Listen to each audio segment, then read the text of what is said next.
Welcome to another episode of The Brand Called You, a podcast and podcast show that brings you leadership lessons, knowledge, experience, and wisdom from thousands of successful individuals from around the world. I'm your host, Ashutosh Garg, and today I'm privileged to welcome a very, very senior professional from the world of finance, Mr. PN Vijay. Vijay, welcome to the show. Thanks, Ashutosh. Thank you very much for having me over. Mr. Vijay, PN Vijay is an investment banking, corporate governance, politics, media, and board director. He has been in the forefront in India in the area of corporate governance. He has also been associated with the Bharatiya Janata Party, served as its convener of the policy-making Central Economic Cell, and later as a spokesperson on economic issues. He's also served on the powerful National Executive for 6 years. So Vijay, before we move and talk about corporate governance, tell me a little bit about your own journey. Well, I've been lucky in the sense that I started wanting to be a scientist. Mm-hmm. I did my BSc Honours in Presidency College, Chennai, and then took an MSc in IIT Madras. But then had a conversation with my dad, and he said, listen, 2 of your brothers are in the IAS and 2 of them are engineers. So why don't you try something different? Mm. So at that time, State Bank of India was recruiting probationary officers. That was quite a privileged job, you know. Absolutely. I'm talking about 1972. Yeah. I wrote the entrance exam. I got lucky. I passed, and then I joined the Madras Circle. Mm-hmm. And State Bank was a fantastic training ground. Correct. All that I learned about banking, from being an engineer and a physicist to a banker, I owe it to that organization. Mm-hmm. Really through the grill, starting with writing a ledger to sitting in government departments till 10 in the evening. Correct. I got into the large advances division bank, which was a special cell created by the bank to deal with large credits. Mm-hmm. At the time, I was handling accounts like Bharat Earth Movers, and then Indian ITI, then Ashok Leyland, and big names. Then after 6 years, as you will remember, the merchant banking, the whole thing was up in a very big way. And ANZ Grindlays took the initiative because they had so much of knowledge and so on. And then I got a call from the head of merchant banking in Grindlays and said, PN, would you like to switch into merchant banking? And I said, I thought about it. Why not? You know, of course, State Bank was a very cushy job. I mean, it had bonus, it had everything. But then Grindlays was India's top bank. You know about it from your And so I got the opportunity to join Grindlays, the merchant banking in Calcutta. I was the manager there. And it was great times because India had, the Mrs. Gandhi had brought in the FERA. And all foreign companies had to become Indian companies. And then we had to, companies had to go public. They had to get listed. And as you know, Calcutta was the home of all these foreign companies. You had Philips, you had ITC, you had the tea companies, George Williamson, and everything. So it was hectic days, and I did a lot of good work. Then I moved to Delhi with Grindlays, where we were trying to push international finance. Because at that time, government was a great borrower, and Ministry of Finance was the area where. So I was pushing the international finance bit, did transactions with Maruti Udyog and likes of that. Very interesting. Then came 1986, and Citi was restarting its merchant banking in India. So Citi called me up and said, would you like to take a national position with us at heading the merchant bank? Hey, I worked for the Brits, let me try working for the Americans. So, I mean, I did much the same thing in Citi, what I was doing in Grindlays, but it was a 2-city life. Sometime I was in Mumbai, I was in Delhi. It was very interesting because Citi, I got a huge global exposure. Correct. It worked and how cross-border deals are done, and very interesting. And the thing about Citi is it makes you a bit of an entrepreneur. They put you in the deep end of the pool. I agree. you know. And so not only me, but many others you would find to start their own little boutiques, consultancies, or Very whatever. well. So came the early 90s. India was also opening up. We had the great reforms under Narasimha Rao and Manmohan Singh. I started my own boutique, based it in Delhi because I had all my contacts, my political contacts, my corporate contacts there, called PN Vijay Financial Services. Yeah, I remember that. Quite some time, 24 years. Originally, we started with traditional merchant banking or investment banking, as it's also called. And then I moved into asset management, wealth management. I was managing money for rich families and because, so remember in early 2000, there was an income explosion in India. Correct. IT and the new entrepreneurs were creating. And for the first time, people were getting very well paid. People were taking home salaries of a crore and above and all that. So the asset management industry was growing, the business was growing. So I loved that piece of it. I worked at CNBC. I was their stock market expert for from 1998 to 2013 or something, 15 years. 3 shows a week with them. And then then I decided to sell my company. I decided to sell my company to the Religare Group. The way and I also wanted to slow down. I turned 6 and I'd been working from 72 and I said, own thing. And then the investment banking world was getting corporatized. Biggies were coming in, and if you manage an issue, you had to underwrite a large amount, had big balance sheets and all that. So amazing. The specialist doctor was hospitals were coming, Yeah.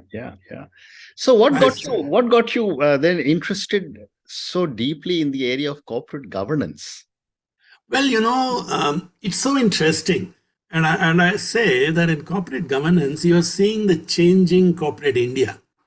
And you and I know the old India. India was run by families, traditional families, accounting procedures, and Western standards of transparency and all. But then there came the FIIs who demanded transparency. SEBI, there came investor groups, and then the climate was ripe for the corporate India to become more transparent, to globalize. I got the opportunity with Dabur. I was to the Daburs. I had done a lot of transactions, including their first public offering for them. And Daburs invited me to join their board in 2001. And it was a very interesting experience. And I'm still on the board of Dabur. In fact, tomorrow we're having an audit committee meeting. I'm chairman of the audit committee there.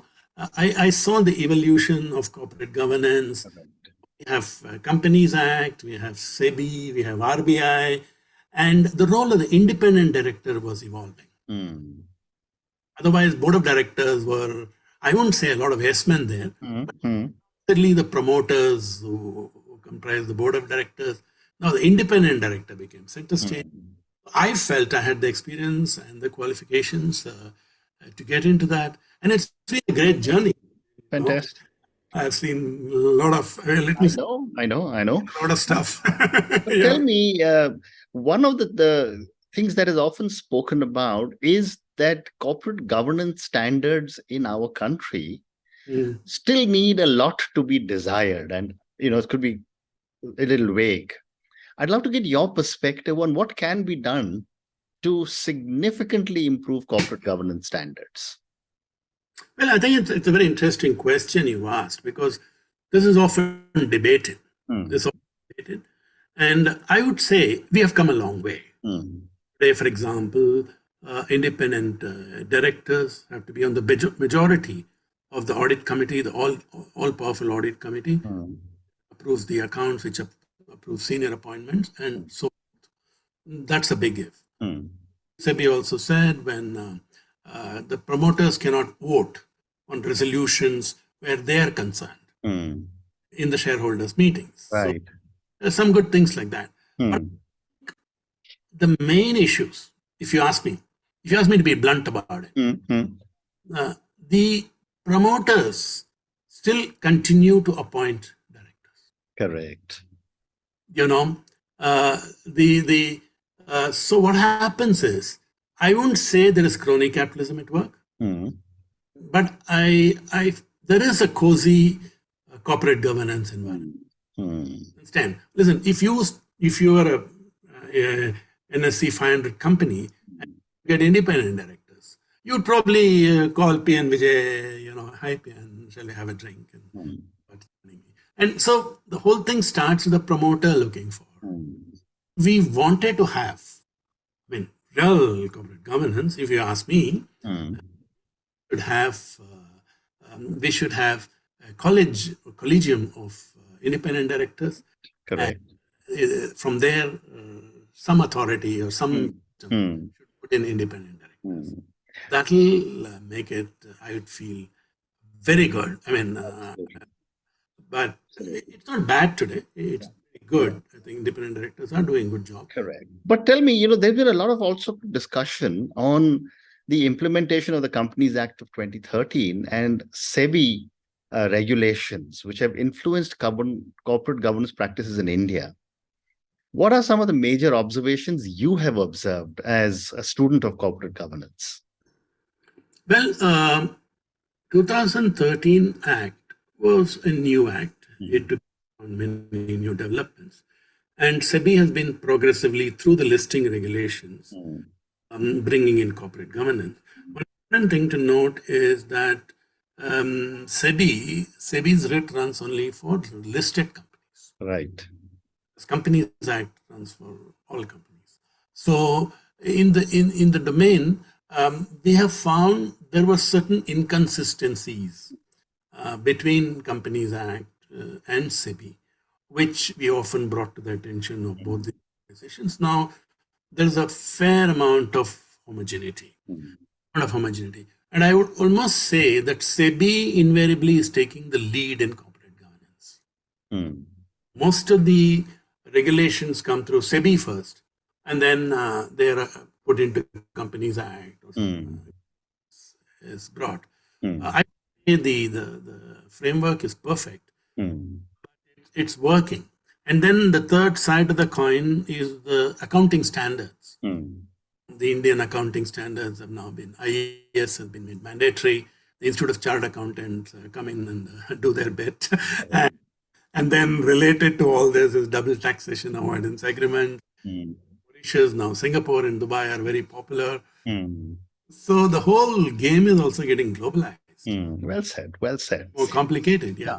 I also wanted to get your perspective on the independent directors. On the one side, some really high quality independent directors are coming in, but on the other side, the fiduciary responsibility of an independent director is now the same as an executive director. And therefore, people are shying away from becoming independent directors. It's a very good statement. Actually, it's something that worries independent directors. Right. Because you see for example, I have stopped accepting all independent board members. I don't blame you. Yeah, because the law is still,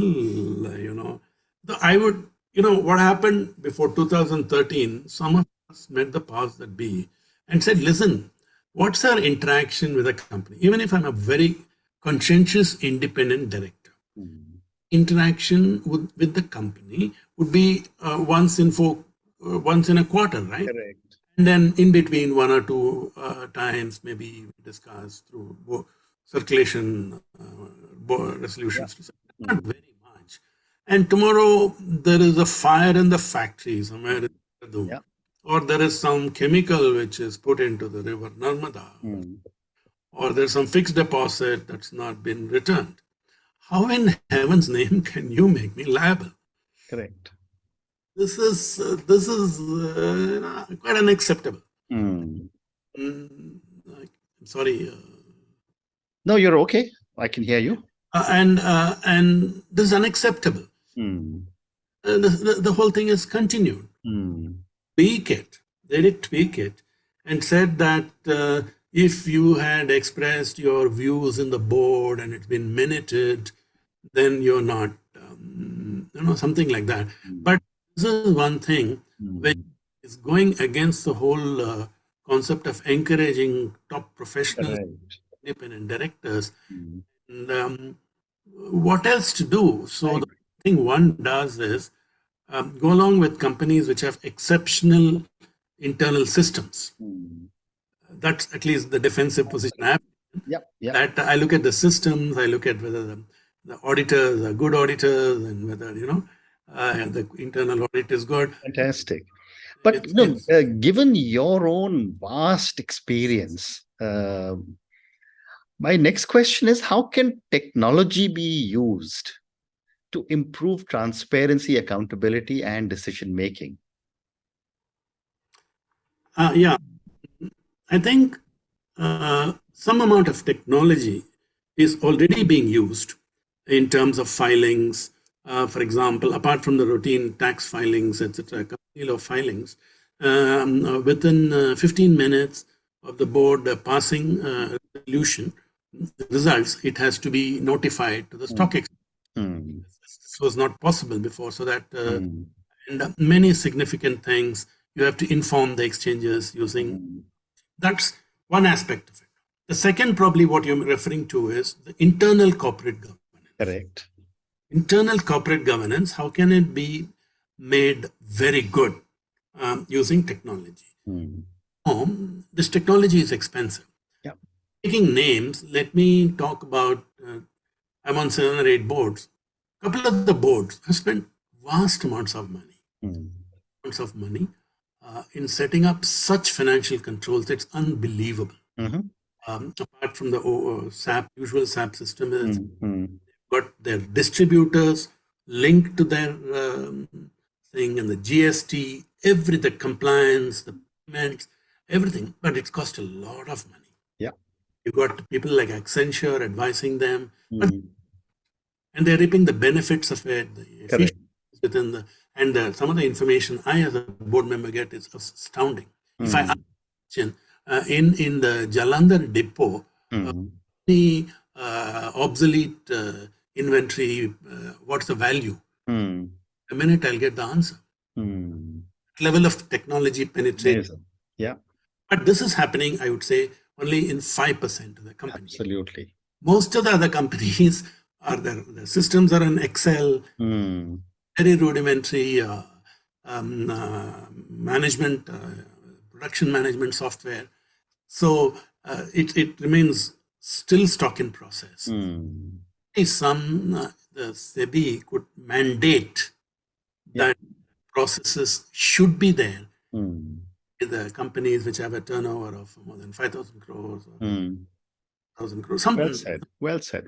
Because then the numbers are authentic. Correct. They put out are authentic. You are able to take informed decisions. Yeah, well said. The other question I wanted to ask you was that shareholder activism is very, very popular and powerful in the West. I want to get your perspective on how can shareholder activism improve corporate governance in our country? Well, we are treading into some soft ground here. I know.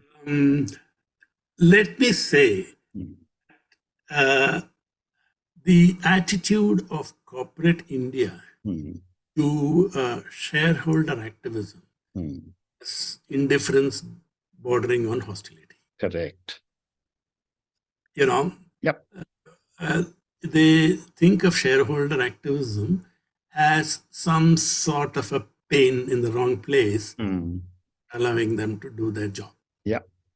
Now, I surely don't think that way, because some of my closest friends are shareholder activists. Sucheta Dalal, for example, is a friend. I've known her for the past 35 years. And she and her husband, they're doing great work.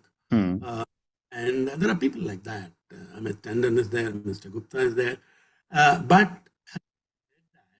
I think we have not taken shareholder activism to anywhere near the levels of the West. Absolutely right. You see, let's look at shareholder activism. If you take a typical Indian company, percent is owned by shareholders. About 40% is owned by institutions. 30% or so is owned by a couple of lakh of shares. Yeah. This will be a typical pattern in any Correct. S&P 100 company. Unless there's 40% of institutions sold on the idea, we will not have shareholder. Yeah. We will not have shareholder activism. Example, let me tread a little bit on controversial ground. The Hindenburg report came. It was quite damning. Many things about the Adanis, and the opposition picked it up, and then the Supreme Court is having a high-powered committee look at each constituency did what we expected them to do. What about the shareholders, the institutional shareholders in enterprises or Adani? Nothing came from them. Nothing came from them. Yeah. After all, they could ask, right? They have a right. They can resolution. Correct. Or, hey, we would like to. Committee can say, hey, there's so much about our company in the news. Our own internal inquiry. Can we call the company? Why are institutional shareholders so shy? What can individual shareholder groups could do? Because at the end of the day, the majority has the way, have a say. So you have to, and I think that's where the big difference in the West, the institutions are pretty active. Environment, green technology. Very interesting. Consumer protection. Yeah. I wish India becomes like that. I agree. I agree with you completely, which is why given your vast experience, I thought I must ask you on shareholder activism. Yeah. But I have time for one more question, or maybe two more questions. Sure. My next question is that as a person with so much experience, what are the key trends you see that will shape future corporate governance? One is the predominance of private equity and venture capital in this country. They have been extremely busy, enormous amounts of money into Indian corporates, but mainly outside the purview of corporate governance. Some of the shareholder agreements they write are so obnoxious. I know. Towel in your bathroom without my approval. Now these companies are going public. First experience of the Indian investor was quite a disaster. Correct. And Zomato and all. I think they sank about 50-60% from their issue prices. Yeah. So there's tremendous amount of pessimism about this. You and I move in the world where it's very big.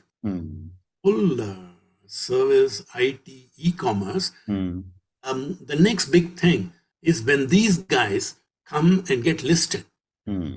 Of corporate governance issues we are going to have is a minefield out there. Yeah. Because there are private arrangements, there are shares coming from various tax havens, and how the regulators deal with that is going to be, even in the US, for example, companies are always raising problems for the US government, NYC, NASDAQ, and then you have the other exchanges, the IT exchanges. So this is one issue. And is I clearly, I wish we had a more robust debt market. In spite of the best efforts of various entities, a robust corporate debt market. Amount of money that's being raised in the corporate debt is huge. I wish we could develop a good market. We could even list companies only for their debt. Then it'll be nice, because we need alternative debt mechanisms. Correct.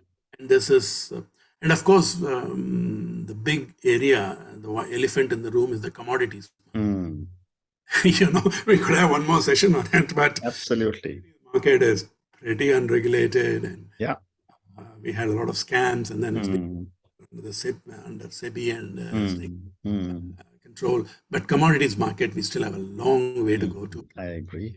Like the LME or the Chicago Exchange. Absolutely right. Absolutely. And my last question to you, and this is for the thousands of people who will listen to our conversation. Okay. Based on your own amazing journey, what would you say are 3 lessons you would want a lot of our young viewers and listeners to take away? Well, first to young people is that don't just go by the story. See who the storyteller is. Yeah. Through my life, through my journey, I've found that if a good businessman with good corporate governance, even if he makes a mistake, he'll nowadays people are falling too much for stories. Oh, this is a great idea. This is listen, who is that guy behind it? What's his background? He started a great broking firm. Okay, he started a great education firm, internet. But who's that guy? I mean, God, it's so important to know the storyteller is. Good old fashioned, who the promoter is. Yeah. And secondly, what I would like to tell young people is, get a slightly holistic view of business. Don't be coders all your life. There's a very nice joke about this. At the way you do business, the way you transact. Say, clerks use Excel, salesmen use PowerPoint, secretaries use Access, and CEOs write Word in Word. And leaders pick up the phone and talk. Well said. Excellent. Yes. Develop your communication skills. End of the day, I'll tell you, many people have gone by because of their ability to communicate. Correct. Understand globalization. Yeah. I go to some business schools and talk to them about the prices and the $65 cap and how is India handling the sanctions. They look blank. Blank. And tomorrow they go to work for a multinational company. Unless you understand global economics, global, put on your global hat, Correct. Well said. Things I've learned which can make your this is fantastic. More enriching. Yeah. Absolutely. And on that note, and your 2 amazing lessons, don't go by the story. I just love this. Don't go by the story. See who the storyteller is. And second one you said is get a holistic view, develop strong communication skills. Thank you so much for speaking to me about your own journey. Thank you for talking to me about so many different aspects of corporate governance. I enjoyed this conversation. I think it was quite challenging. So we've got to schedule another conversation on another subject, which I will write to you about. Thanks. Thank you so much, and you have a great day. Thank you for listening to the Brand Called You videocast and podcast, a platform that brings you knowledge, experience, and wisdom of hundreds of successful individuals from around the world. Do visit our website www.tbcy.in to watch and listen to the stories of many more individuals. You can also follow us on YouTube, Facebook, Instagram, and Twitter. Just search for the Brand Called You.